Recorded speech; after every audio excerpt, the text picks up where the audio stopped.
Well, good afternoon. Happy Monday, and welcome to Mondays with Michael Live here on Facebook. For those of you who have never been here before in the room, I do this Mondays with Michael Live from my home office here in Chantilly, Virginia. We've been doing these from our Facebook page, the Training Solutions page here on Facebook, and we thought we would try something different today and try publishing through my personal Facebook page. So some of you may be seeing your alert come on for the first time. Not sure what this is all about, so let me give you a little background. So each Monday I come into Facebook and give about 10 or 15 minutes talk, discussion, feedback on questions I'm receiving about HR and training. And I do share some tips on some things about workforce development and training, things that you may want to think about, some of the things that we are doing in the company that may help you and your people needs in the organization. And I have a series of these. So if you're not on our Facebook page on the Training Solutions side, please go in and check those out. We're going to try one here today and see how this plays out. So happy Monday. Hoping everyone had a great weekend. Getting a little chillier here in DC, so maybe getting a little chillier by you. A lot of the holiday Christmas ornaments are up, so that's looking nice around the neighborhood and around town. So today's topic is planning 2018 training for your organization.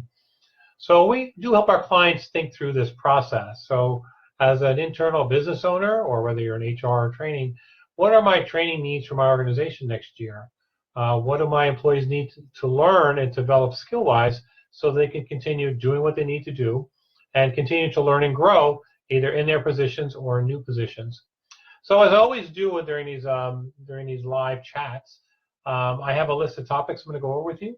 The door is open if you'd like to come on in and pop in some questions. I do take questions offline. I'll talk about that at the end. But let's go ahead and get started. So you're planning 2018 training. What does that look like? What does that look like?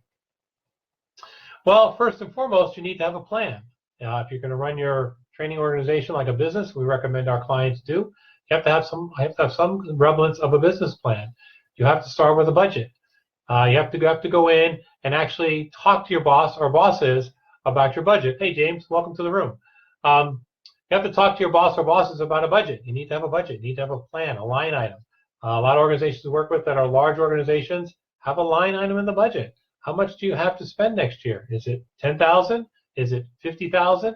Is it $500,000? Is it $5 million?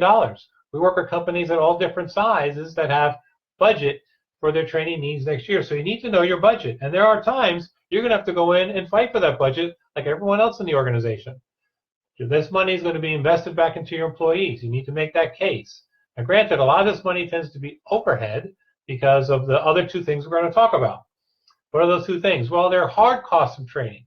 There are definitely hard costs. And some of the hard costs of training are the materials, the books, the consultants you hire, the firms you hire, whether you're bringing somebody in, the consultants, if you're sending somebody out to an educational institution, if you're paying for someone's master's program, you're paying for their continuing education. That all falls onto your budget. So those are some of the hard costs. There are also other hard costs, and this sounds crazy, but you got to pay for the food in the training room. So you have to pay for the food and whatnot. So there are those training costs. And then you have other costs, which are the soft costs. The training staff. A lot of times the staff in your department goes under your budget. So those are costs that have to be budgeted for within your allocation. Training staff, staff time to develop programs. If you're bringing in SMEs from the organization to help deliver training on a particular topic, that's an internal cost because they're not doing what they're doing back at their workplace. So there are costs involved, and you need to budget those costs. So having the business plan is the first place to start in this process. So once you have your budget, now what? Well, now you have to think about the skills that you want to develop in all areas of the organization. So I broke them down into kind of employee groups. You can do an assessment or some type of employee survey to get feedback from employees on what skill development they feel they need in the upcoming year. It may not make the entire decision for you, but it can be a basis of some of those decisions you're going to make as you're planning your training curriculum for 2018. But some things to think about. There are new employees to the organization. So what are your onboarding needs skill-wise for new employees that come into the company? So if you hire 50 employees a year to the company, what do their skill needs to be in the first 30, 60, 90 days? Now, granted, a lot of those are going to be company focused. It could be basically how to use the phone system. But those are things employees need to learn during the onboarding process, whether it be to schedule a room for a meeting, whatever it is that you do internally when it comes to learning about the business, whether it's technology about the business or how the business goes itself. There are onboarding programs that include senior executives to talk about how the business runs. So those things need to be planned out, and those skills need to be developed in the onboarding stage of an employee's life cycle. Next area we talk about, and we do a lot of work in this area, are new supervisors. So you have a category of employees that are currently doing the job well, and you want to promote them to supervisor. We recommend that training, that supervisory skill training, happen prior to their promotion. Unfortunately, we get called in a lot of times after the new crop of supervisors are on board for a while, and they're running into these people problems. So we encourage organizations to identify those up-and-coming supervisors, people who manage other people, and do some skill development, whether it be both in people skills and in non-people skills, business skills, prior to their promotion. Almost come up with a certificate program for new supervisors. That's the next group of employees. But then you want to also develop some skill programs for experienced supervisors and or directors. Now, these are people that have been in their job for a while. They know the basics of people skills and coaching and development and performance management, but a refresher once in a while is a good idea. If you're changing anything policy-wise in the organization, it's a good idea. So you want to have some type of training for not just new supervisors, but supervisors who have been around a while that may need to be, re-educated in some things, if you know what I mean. And then you need to have education programs for your senior leaders and for the CEO. You are responsible for ongoing professional development for the CEO. Though the CEO may tell you different, but if you're running training for an organization, that senior team, those senior leaders look to you and HR for their professional development. And that may be going to Harvard Business School and taking a 6-month course. That's fine. But you are responsible for ensuring that your CEO gets the skill development they need moving forward. And then the last group I have on my list are kind of the rest of the staff. We do a lot of training in organizations for supervisors, directors, leaders, new employees, but the regular folk, the folk that are answering the phone or working around on different contracts, regular open enrollment programs are very important. What do your employees need to know from year to year? Now, some of those will be tech, some will be non-tech skills, but you need to have a plan to educate and skill up those employees, kind of the general population, I call them, of your organization. So those are the groups of populations that you should think about as you're starting to allocate your budget. What programs do I need in those different buckets of employee categories? Then it's the type of program. So I have them in 2 buckets. I have tech skills and people skills. And they're both important in skill development to your organization.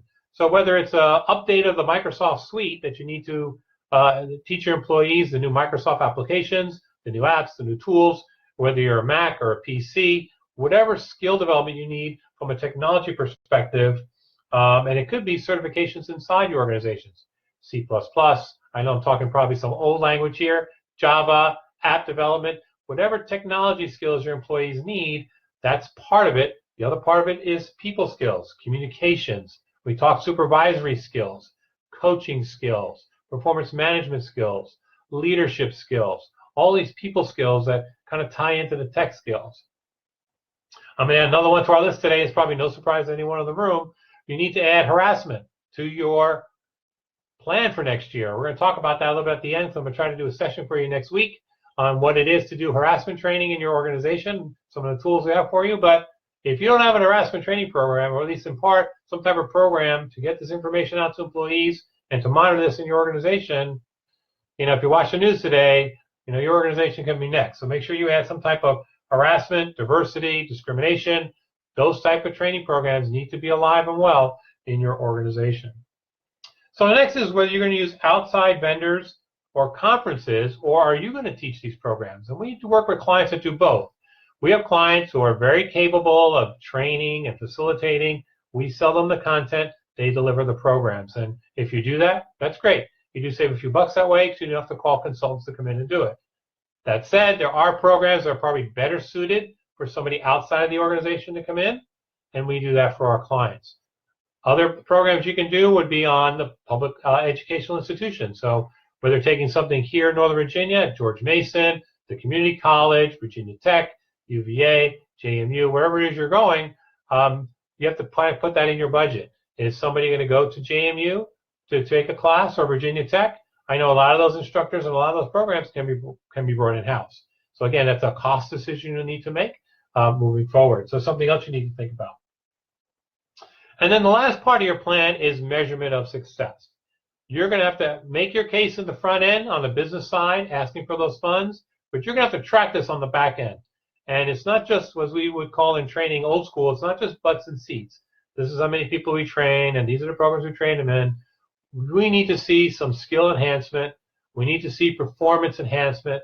We need to see those measurables that can tell us that the training is actually working. I was with a client recently, a very large client recently, and they told me they've saved millions of dollars in claims from their employees complaining about their managers. It's a union shop, and they go through this performance discipline process, and it requires a lot of time and money to do that, and they've seen that number come down significantly over the last couple of years because of some of the people skills training they're doing with their frontline supervisors and leaders, that they're working these conflict situations on the front line rather than in the office behind closed doors with a mediator, litigator, and union rep. So these things can be measured on the back end, and you need to make that happen. So because next year, when you're going into 2019, you'll be able to make your business case both from a budget perspective, not just from a budget perspective, but from a performance perspective. This is what we accomplished based on investing these funds into our employees. So you need to make that case also.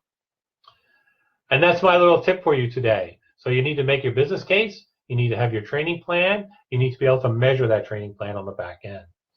We try to keep these under 15 minutes. I see them coming up to close to 12 minutes, but I do want to make just a couple of quick announcements for you. First, our next session next week will be on harassment, sexual harassment. I've been asked by a couple emails along the way, Michael, what do you think about what's going on? Well, I'm going to share with you about what I think about what's going on and some of the tools that we have for you to help prevent this happening in your organization. So we're going to do that next Monday. I'm trying to decide whether we want to do this live in my room, here live on the Facebook page, or go back to the Training Solutions page.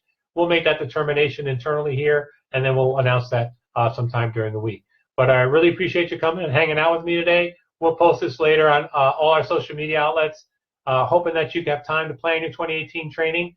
If you need more help in planning your 2018 training, I'm available. Our team's available to help you out. We'll come in and brainstorm a little bit and see what you're working on and where we might be able to help you and plug in. So thanks for hanging out with me in the room today. Mondays with Michael Live here on Facebook. We'll see you next Monday. Make it a great week. Take care.